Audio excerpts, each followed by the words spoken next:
Brilliant. Good afternoon, everyone. Welcome to the Open Data Institute. My name is Anna Scott. I'm head of content here, and I'm delighted to introduce Sanjay Joshi to talk today about his platform SoGive, which helps people to document impact within the charity sector. If you'd like to join the conversation online, the hashtag is ODI Fridays. And for those of you watching online, if you have a question, you can tweet it with the hashtag ODI Fridays for us to ask at the end. Okay, over to you. Thank you very much, Anna. My name's Sanjay, and I'm co-founder and CEO of SoGive, which I'm going to talk about for a bit now. But before I do that, I'm going to talk about, there's probably some people here who are quite interested in data, so we will talk about data. And there are probably some people here who are quite interested in charities, so we will talk about charities. But before that, we're going to talk about milk. One of the things that you sometimes see with politicians being like challenged about whether they're like they're down with the kids and like have a touch with what's going on in the real world is, do they know the price of a pint of milk? So I'm going to ask you the very same question now, but I'm going to maybe make it a little bit easier by only giving you one of these options and saying you have to choose the nearest one.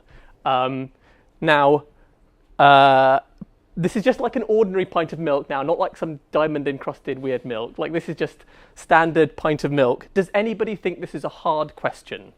50 pence, £5, £50, etc. Okay, I think nobody thinks this is a hard question. So, let's move out of the realms of milk and now think about charitable outcomes. Is it as, oh goodness, what's happened there? Is it as easy in that context? Well, we all got the 50 pence right, I think. But here we have a bunch of other charities. And so I'm going to ask you the same question. So I'm also going to give you a little bit of information about each charity, and I'm going to try and make the amount of information that I give you probably a little bit more than the average amount of information that the typical donor has when they donate. And bear in mind that it's really quite common for donors to make donations to charities on the basis of, oh, it's going to charity. That's enough information for me. So I think I'm going to give you a bit more information than that, and then we'll see whether you feel like you know the answer to the question. So, Project Healthy Children. What does this charity do? They enable children in the developing world to get access to better nutrition. And they do this by helping governments and large companies with the fortification of staples like rice or flour or whatever, and including folic acid or vitamins or minerals in them. How much does it cost for one child to essentially get a sort of cunning equivalent of vitamin tablets for a year? So if you're watching this online, you can maybe guess quietly to yourselves. For people in the room, would anybody like to hazard a guess?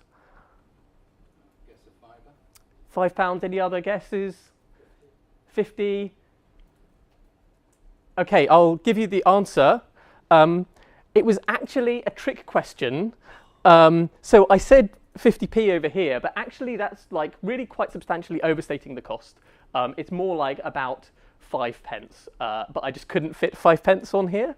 So we have to go with 50p as the closest that's of the options available. Okay, so the next one is the Make-A-Wish Foundation. The Make-A-Wish Foundation provides special days and special experiences for children especially, who have a terminal illness. And that experience could be, for example, like a special day out, the opportunity to feed sea turtles, maybe meet an actor, something like that. Would anyone like to guess how much that might cost? You mean on average? Yes, on average. So this is the cost on average. I'll go with 500 because I'm spreading my price. So we've got one guess of 500 over here. Another one saying 50.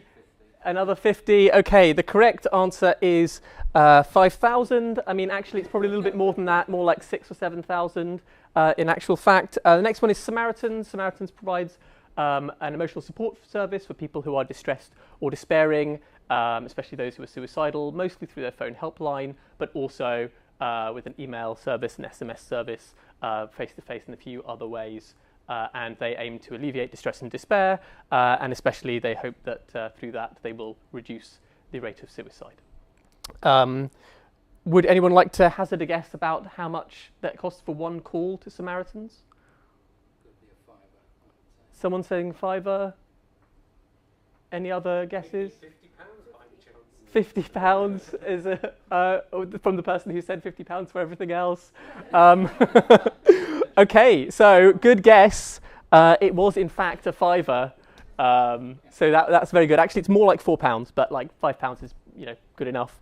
And last one is the Centre for Criminal Appeals. So this charity works specifically around wrongful imprisonment. So they identify people who they think might be wrongfully imprisoned, and then they ensure that those people get extra legal support to try and overturn those wrongful convictions. And they think this is a good thing, partly because somebody being wrongfully imprisoned is an intrinsic bad thing, but also because the actual perpetrator is at large, and so this is a good thing in their opinion.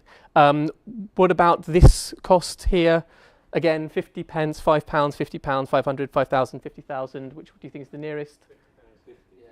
Anything with lawyers as well. 3 zeros. So we've got a guess here that anything with lawyers is probably going to be expensive. This is a very valid point. £50,000 is in fact the closest answer. In fact, it's probably, if anything, closer to £100,000. So 50,000 is the closest that we have here. So what I'm hoping to illustrate here is that while this task, just to the correct order of magnitude, would be easy if it was a pint of milk, or a brand new but not luxury car, or a holiday in the Maldives, or whatever, or a brand new computer. It would be easy for all of those things. With charitable giving, with the things that you're actually making happen with your donations, this is hard. So, why is that? Well, I'm going to introduce the concept that I give the snappy name funder-beneficiary separation. So what we have on this slide here is if you're talking about buying a thing, like a pint of milk, then the person who buys it is also the person who benefits from it. And in the world of charitable giving, we have a person who pays for it and then a person who receives the benefits. And those are not the same person. So there's actually lots of different implications of this. It means that donors are not very price sensitive when they're making their donations. They're leaving the impetus towards cost effectiveness and effectiveness towards the charity or the non-profit themselves. And also, it has another implication, which is that from the donor's perspective, from the funder's perspective, there is a disconnect in their experience as well. So this situation is necessary for work that needs to be philanthropically funded, but it has negative consequences for the beneficiaries because of the lack of focus on cost effectiveness. It has negative consequences for the donor, for the funder too, because of the fact that it feels like a black hole. My favourite quote on this one is, the last time I gave £10 to charity, the only thing I knew afterwards was that I was £10 poorer. So this is a common donor experience. So I think lots of people in this room can empathise with that donor experience, but what does this mean for beneficiaries?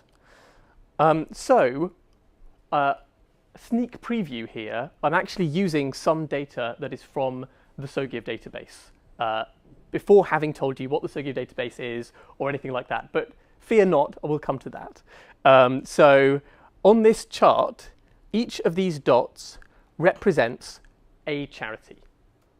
On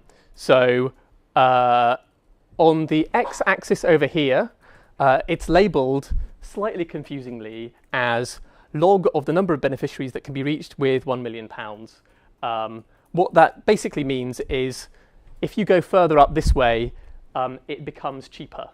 And basically, all other things equal, cheap is good because we like cost effectiveness. In the same way that all other things being equal, if you were buying a car or a pint of milk, you would prefer it to be cheaper, everything else kept constant. So that's what that means. And then on the y-axis here, we're saying this is a rating of how good is that thing. And what this chart is trying to capture is when we're talking about or thinking about a charitable donation, the way that SoGive believes that we should look at it is much the same way as you would when you're buying a thing for yourself. How much does it cost to get the thing? And what do I get for my money? How good is the thing? Now, at the moment, for reasons that I can expand on later if people are interested in, we don't have particularly good, detailed, robust evidence about this axis. So in order to come up with this chart, I had to look at the information, read what they do, and make a subjective judgment call myself. Which means that for any one of these dots, chances are quite high that if we were to discuss each dot, people in this room or following on the internet would have a different opinion from me. However, I suspect, and we don't know this, but I suspect that the overall picture would remain unchanged. What is the overall picture? Well, it's a scattergram. The dots are all over the place. What would we want to happen? Well, ideally, what we would want is that if things are really cheap, then we would expect them to be doing only a little bit of good. And if things are really expensive, then we would expect that to justify the extra expense, they're doing much more good. What that means is we have charities that are over here, which are cheap and doing lots of good for each thing funded. And we have charities over here, which are really expensive and not doing that much good for each thing funded. The really, really mind-blowing thing is this is on a log scale. So what that means is the difference in cost from here to here is not that it's like 2 times, 3 times, 5 times more expensive. The differences in magnitude here could be hundreds or thousands or tens of thousands of times more expensive from one to the next. So, and there is also echoes here with some of the commentary that's been made by people in the effective altruism movement, which some people may have heard of. And so the SoGive project has some links to that movement, although we aim to reach a broader population than effective altruists. So yes, we'll pick up questions at the end if that's okay. Okay, so this is up until now what we've done is look at the way that charitable giving works at the moment, and what we found is that we have this funder-beneficiary separation, which means that for us as donors, we have a black hole effect, and we often find it hard to know, what is the cost of what I'm buying? What's going on there? And it also means that there are inefficiencies in the charity space. And that means that more good could be done for each pound donated if only the allocations could be better. So that's the problem. What's the solution? So I'm going to suggest now that SoGive is the magic solution to all of this, by which I mean it's not magical and it's not actually the solution to all of it, only part of it. But I think that's better than nothing. So what do we have? We've got SoGive in the middle here. SoGive is, the sort of the definition of what SoGive is about, is we are a central store of data about the impact made by charities. So where do we get the data from? Well, we have data from the charities themselves. Some of that we get, if there's stuff that's already in the public domain, then we will source that. And we have hackathons or do-a-thons happening in London twice a month where volunteers get together, particularly data-interested volunteers who like the charity sector, and then they go through this process of of getting hold of this data. So that's one place that we get the data from. And where that doesn't get us the data we need, then we will typically contact charities and ask them for more data.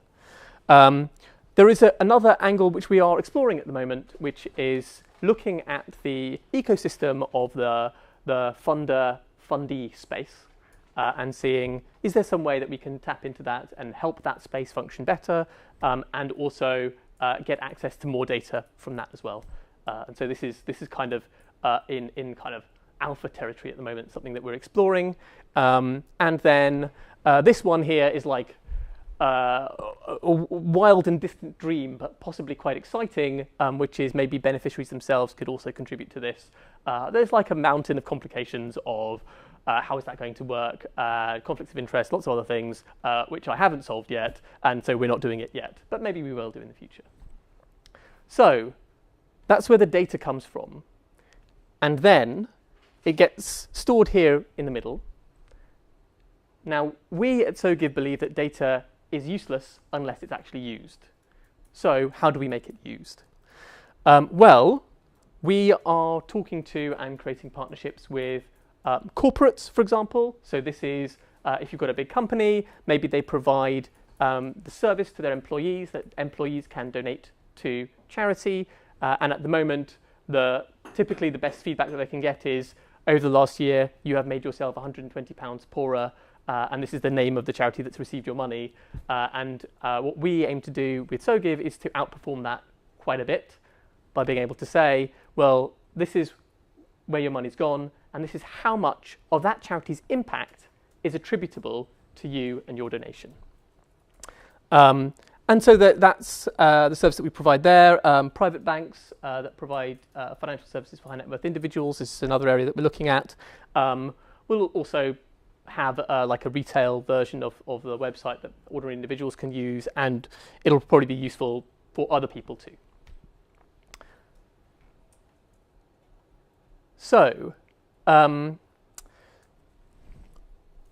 what are the sorts of changes that I'd like to see, that we at SoGive would like to see happen? So I guess I was alluding to it just now. This black hole effect is where we're at the moment. We have this phenomenon where people see, oh, I've given money. Now what I really know is I've just, like, it's gone. This is what I know. And so the next stage is to say, let's make people more aware of the impact that's being made by their donations.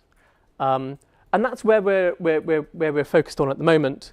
But I do think that SoGive has the potential for this data to be used in lots of exciting ways. So saying, okay, so like I've chosen a cause area that I'm interested in. I care about education. How can I find the most cost-effective education charity? Well, what you'd need for that first is to have data on lots of charities that do education work. And that's what SoGive does. So providing this sort of analysis could be really exciting and really powerful.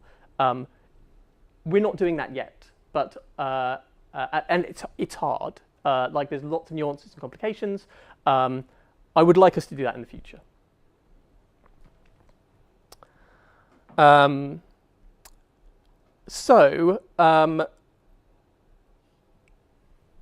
Earlier, when talking about that chart that you might remember, and I said on the y-axis, we don't know much about how good is the thing funded. We don't have good data on that. Let me just expand on that point a little bit now. The way that we look at data within SoGive is a sort of theory of change model.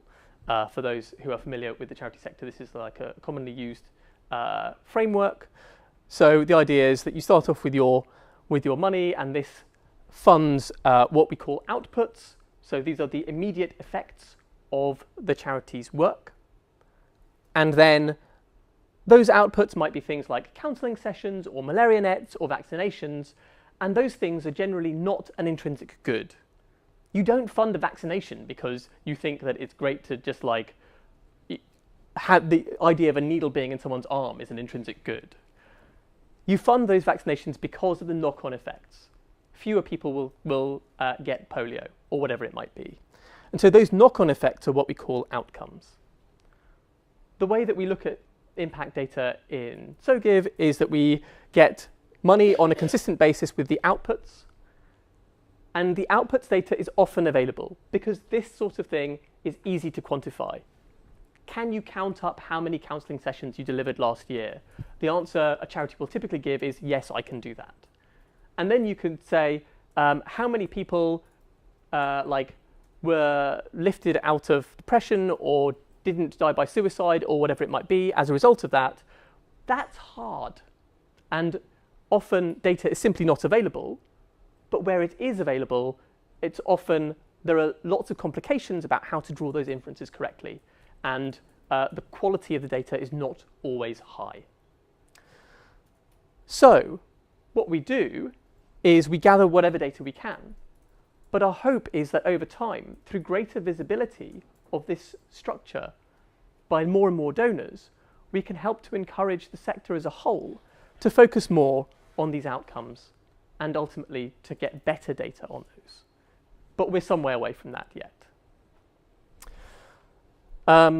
So I think this slide more or less says the same as I said in the previous slide, so I'm going to move on. At this stage, this is just like a few pictures to reiterate the changes that will hopefully happen in the world as a result of SoGive's work. So, a greater focus on impact.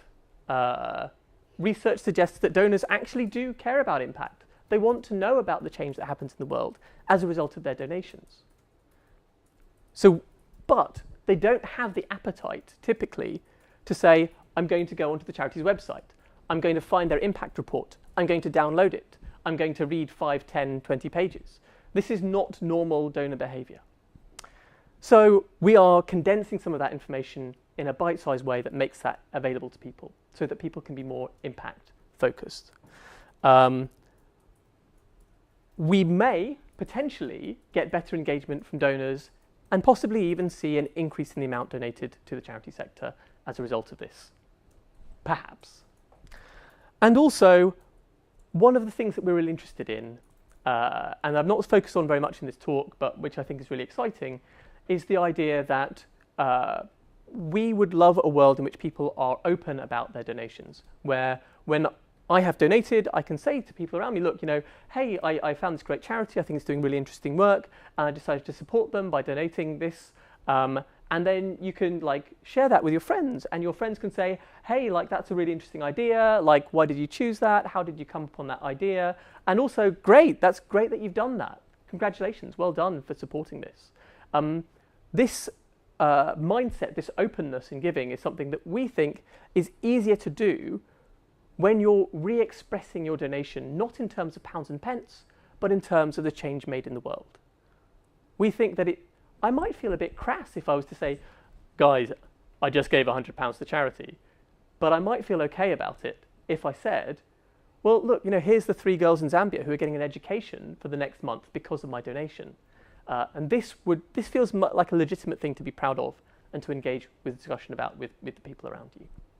So this is a summary of the sorts of changes that I'm hoping to see happen in the way that donor behaviour works and the charity sector works as a result of SoGive's work. There's lots that could be said, but I'm going to pause now and maybe open it up to questions. If you could wait for the mic, that would be really good so that the people around can hear.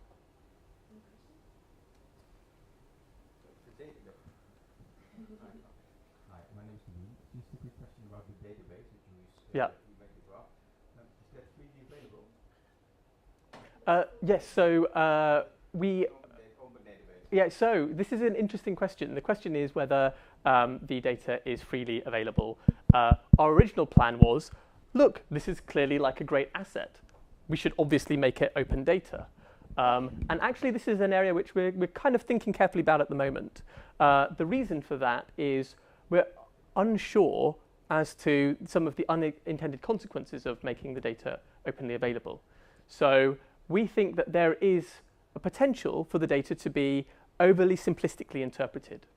So, for example, people could look at the data and say, oh, I'll just race to the cheapest thing. But actually, the right way to look at it is not what's cheapest, but rather 2 questions. How much does it cost and what do I get for my money? It's those 2 things together that that should be driving donor decision making. You know, make a data product out of it. We are making a data product out of it. Yes, exactly. Yes. So when we spoke about creating a platform that can be used for in corporates and indeed for private banks, but also for individuals can just find it on the internet, that is a data product that makes it, in a sense, it does make the data openly available, but not in a kind of download a spreadsheet and you can play with it sense, but more in a sort of, for any data item that you want to be interested in, you can find it through our interface. So if I go home now, can I just So if I would go home now, can I just access the database or not? In a month's time, you will be able to access the database if you go to your home or anywhere else and find the SoGive website. Okay. So you're building an API or whatever. Or how do I get it? It's CSV files? Or yeah, so it'll also manage donations as well. So we've got like payment providers in the back end. So if you want to make donations, you can find the information and also make donations as well. Brilliant. Yeah, question over here. Get the mic as well. Hi Sanjay, I'm Steve. One observation and one question really. I think one of the most successful fundraising charities in the UK is the Royal National Lifeboat Institution. Yep. And they give very good feedback to their donors, not in terms of exactly how the individual's money has been spent, but the types of costs they experience, how much it costs to man a boat, to buy a boat and so on. So that's the observation. They're very good at raising money. The question to you is, do you think you will ever be able to tally one person's donation to a very specific outcome? Do you think you're going to ever get to that level of correlation, if you like? Yeah. So I'll just address the first observation, first of all. The observation being that there are some charities that give very good cost information already. And that's true, and that varies a lot over the sector. And I'll also add that there's two types of cost information that they could have. One of them is the SoGive style cost information, which is X pounds buys you Y lots of an outcome. And this is essentially valid, although there may be inconsistencies from one charity to the next in terms of how they've done the cost allocations. And there's another type of cost information that charities provide. In their defense, they do this because donors ask for it, but I'm going to suggest that it's not a very helpful way of looking at charity effectiveness. What I'm talking about here is how much is spent on admin. So this is a widely asked question. It's a question that many intelligent people ask. Intelligent people who have not spent a very long time in the charity sector ask this question. But I bring that comparison back to the way that we look at charitable giving in SoGive. When you are buying a pint of milk or a smartphone or a car, I don't think anybody here says, well, but how much of that £5,000 for this car is spent on the admin at Toyota? How many people will go to their car phone warehouse and say, oh, but like, how much does Samsung pay its CEO? These are not questions that we ask. What we care about is what SoGive cares about. How much does it cost overall? And what do I get for my money? So that's just a response to your observation. Then your next question, which I've already forgotten, I'm sorry, could you repeat it? Whether you can ever tally donations directly to Okay, an outcome. good question. So the question is, can we have a direct link between my donation and this outcome? So we spent quite a bit of time earlier in the process of creating SoGive on this question. One idea that we thought about but rejected was saying, could we use blockchain or some sort of technology like that to say, let's follow my pound note right through to the ultimate outcome? The reason why we decided not to follow that route was twofold. One, we thought that it's going to give a false sense of the way that we look at charities. So the true way of looking at things is what sometimes gets called a full cost recovery basis. What that means is, while we might follow my pound note, and my pound note might end up, I don't know, like funding like a portion of the salary of the councillor or whatever, and we might say, oh good, I feel good about that. I like councillors doing it. I want to fund that. What we're missing in that story is, well, actually, that councillor works in an office which needs to have rent paid and has a manager and needs toilet paper when that councillor goes to the toilet, and like has to have an accountant in the building in order that they can have a functioning organisation that can enable them to do their work. And if you don't see all of those things, then you might feel good about it, but actually you're missing part of the picture. And we risk the situation where donors flock to fund the sexiest things and don't fund the things that are actually essential and matter. So that way of looking at things focuses attention on very specific cost areas and is an incorrect view, because the true cost takes into account all of those extra bits of overheads. Oh. Love what you do, by the way. I like the virtue signaling bit at the end. Is this on? Yeah. It's on. Going back to the data that you had, the charity world is incredibly diverse and complex. Yeah. How would you compare the cost benefit of providing a very discretionary type of charity benefit, such as human rights, versus what the Gates Foundation does with the cost per pill to solve the malaria tablet? And how would you put that into one standardized data table that makes it even relevant to compare those two? And a follow-on question to that is, if you look at the economics of what the Gates Foundation have done vis-a-vis the malaria tablets, the cost of capital to get that price per intervention down to almost nothing was about £2 billion, with 2 billion leveraged off, I think it was GlaxoSmithKline. Right, so might not, it's broadly those kind of numbers. How would you then separate that data when people say want to give money to, say, the Gates Foundation? Okay, good question. So the first question is, how do we enable comparisons between charities doing really sometimes radically different things? And the answer is, at the moment, we don't.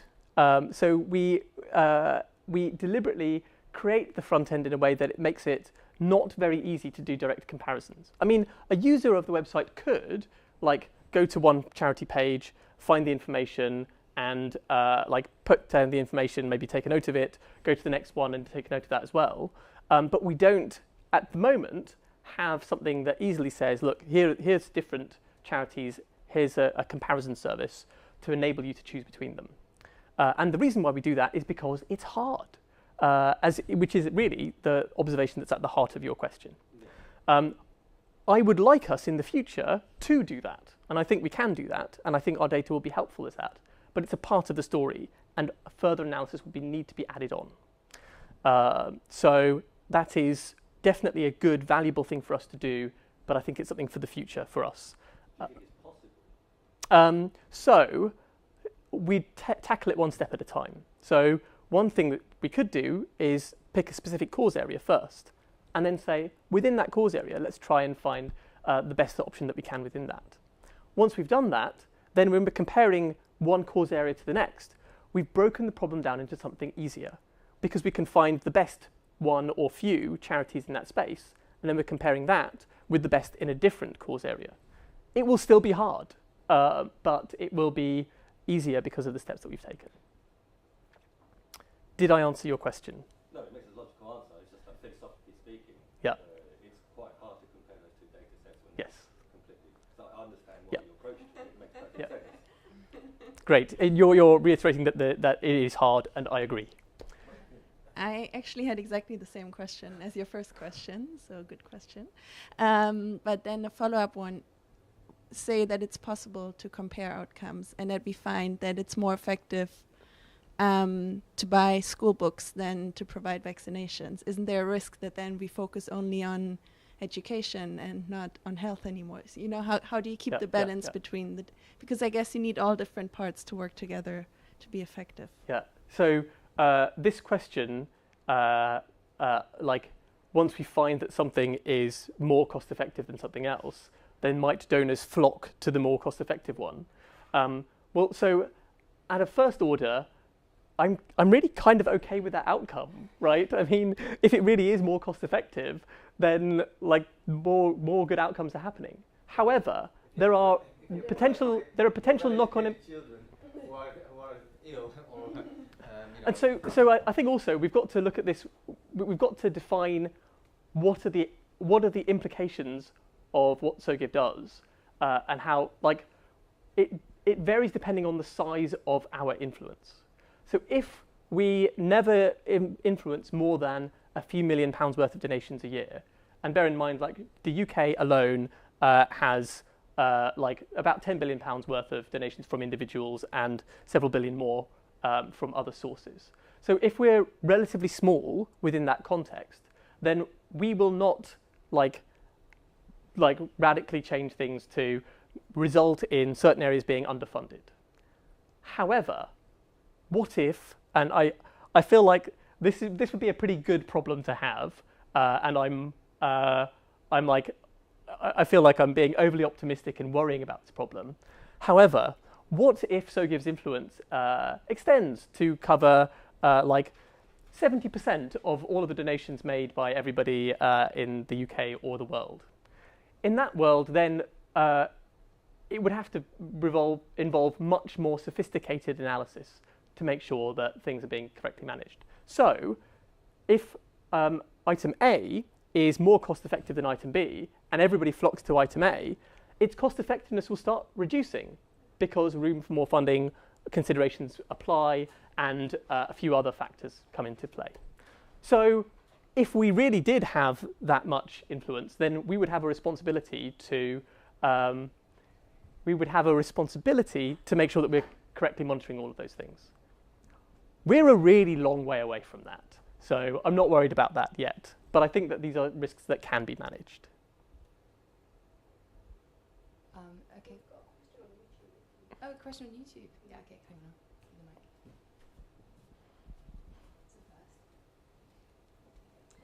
So this question is coming from Dan Cunningham, and he says, how can you concisely share impact when it can be very complicated, e.g. reforestation, simple measure is trees planted, varies between 10 cents and $5 per tree?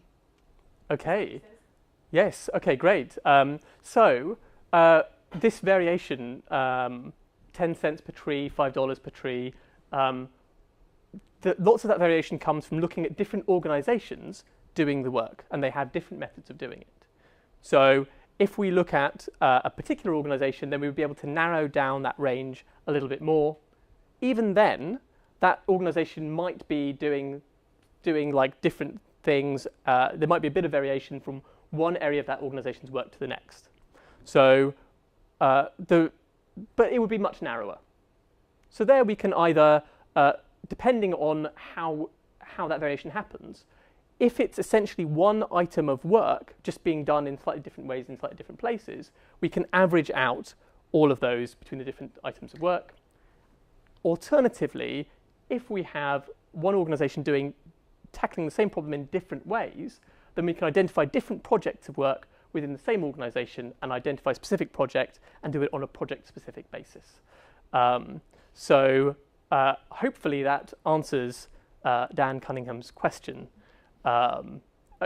In case that doesn't answer his question, I might just add a little bit more, which is we would be able to show this is the amount of money in terms of like how much the person's donated.